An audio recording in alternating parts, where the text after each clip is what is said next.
En este video hablaremos sobre la aprobación de un nuevo mínimo de investimiento en la defensa para los países miembros de la OTAN, un patamar que, según la alianza, visa preparar el bloco para una futura guerra contra Rusia. Su empresa puede estar corriendo un serio riesgo sin usted saberlo. En el corazón de Europa, en la ciudad de Raya, los líderes de la OTAN se reunieron para un anuncio histórico. Con la decisión tomada allí, no solo redefiniendo las prioridades de la Alianza Atlántica, como representando una respuesta contundente a un mundo en ebullición y a una gran amenaza viniendo del oeste. Por primera vez, los países miembros, con la excepción notable de España, concordaron en establecer como nuevo patamar mínimo de investimiento en defensa la marca simbólica y ambiciosa de 5% del PIB nacional, pero, ¿qué está detrás de este salto financiero? ¿En qué exactamente ese dinero será investido? ¿Y por qué Rusia, más que nunca,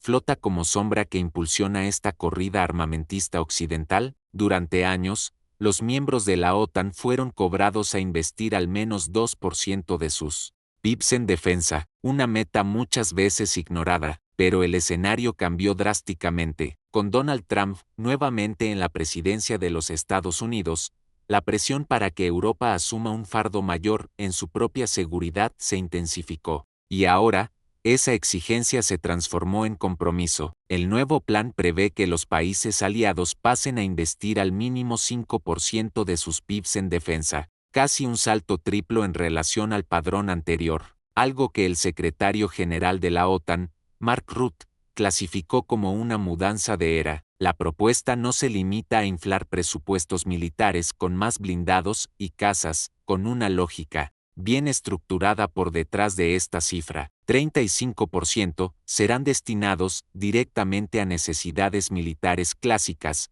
como armamentos, personal, manutención de fuerzas y equipamientos de combate, con el resto del 15% aplicado en áreas que refuerzan la resistencia nacional y la capacidad de movilización, como infraestructuras críticas directas e indirectamente ligadas a la defensa, como carreteras, puentes, ferrovías, puertos, y también hospitales de campaña, protección cibernética y defensa civil. Esta división muestra que la OTAN está pensando no solo en detener las guerras, sino en vencerlas desde el primer segundo e incluso antes de eso. Por detrás de toda esta movilización, hay una razón central, la Rusia. Desde la invasión de Crimea en 2014 y más recientemente con la guerra en curso en Ucrania, el Kremlin dejó claro que está dispuesto a usar fuerza militar para alterar profundamente el equilibrio geopolítico en Europa. Para la OTAN, Moscú no es solo una amenaza directa a sus miembros del oeste europeo, es un desafío a la propia orden internacional europea. Las acciones rusas muestran que cualquier hesitación puede significar pérdida de territorio, vidas y soberanía, con el secretario general UT siendo directo, o los europeos invierten pesado en la defensa, o deben empezar a aprender ruso. Y la respuesta rusa no tardó, con el portavoz de Putin, Dmitry Peskov, clasificando el nuevo plan como parte de una campaña del oeste para demonizar a Rusia. Según él, la OTAN necesitaba un enemigo para justificar sus gastos, con Rusia siendo convenientemente elegida para ese papel. Sin embargo, es bastante obvio que los motivos de la OTAN son muy claros y evidentes, con la invasión rusa de Ucrania y la postura cada vez más agresiva de Putin frente a Europa, más que justificando ese aumento de los investimientos en la defensa. Si en el pasado la guerra comenzaba con el son de los cañones,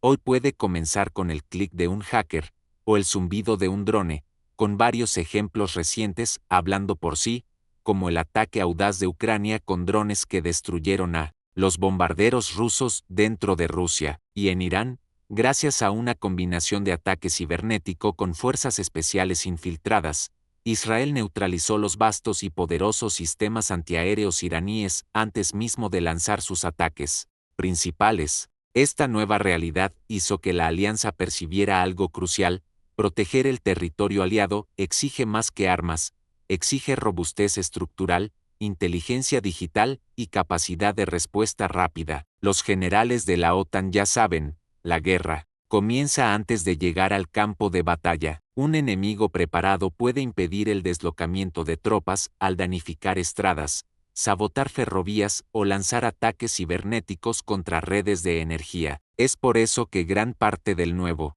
investimiento será destinado a la mejora de la infraestructura crítica. Por ejemplo, cuando las tropas de la OTAN fueron enviadas al oeste europeo en 2015, trucos de vehículos enteros enfrentaron problemas por causa de puentes subdimensionadas o túneles incompatibles con los vehículos occidentales, con la antigua infraestructura soviética en la región, construida en los tiempos del Pacto de Varsovia, simplemente no soportando los padrones actuales de la alianza. Por lo tanto, la OTAN sabe que si Rusia ataca, el primer ataque será contra el oeste europeo, y es allí que será concentrada buena parte de este nuevo investimiento en infraestructura para permitir un flujo rápido y continuo de tropas y vehículos para la línea de frente. Pero en medio de tanto consenso, una excepción se destacó: España, con el primer ministro español alegando que los 21% que el país ya investe serían suficientes para cumplir sus compromisos.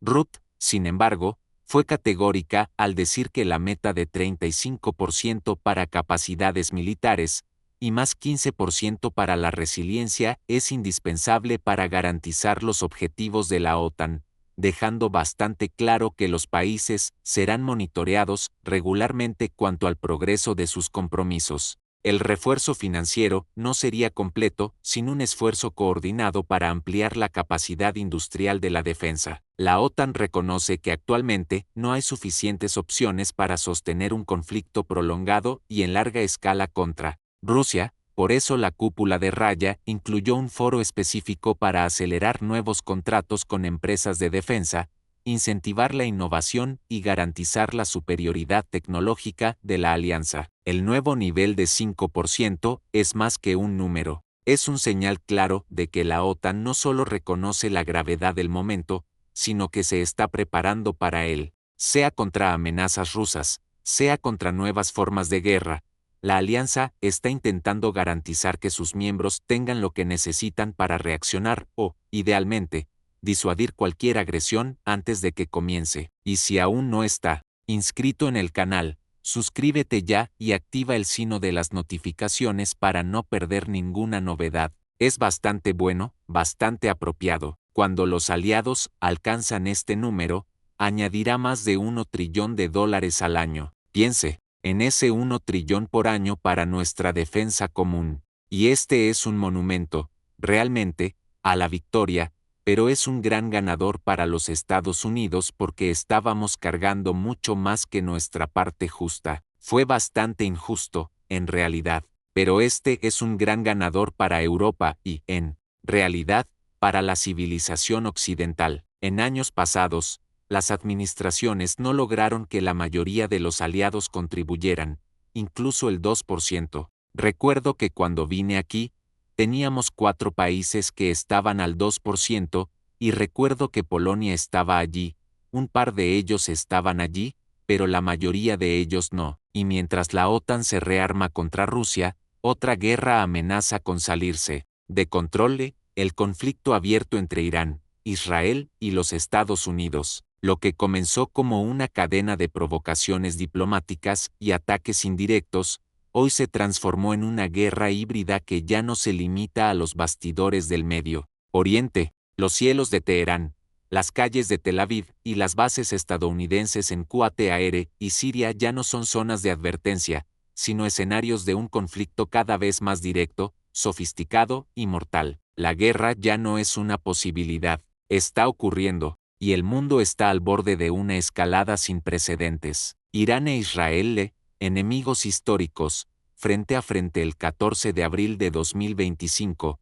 una lluvia de misiles cayó sobre Tel Aviv. Irán lanzó más de 170 drones suicidas y decenas de misiles balísticos de medio alcance directamente contra el territorio israelí. Fue la primera vez que Teherán ordenó un ataque directo desde su propio territorio hacia Israel, rompiendo décadas de guerra por intermediarios. Israel respondió con una ofensiva aérea quirúrgica y devastadora, utilizando cazas F-35 con capacidad furtiva.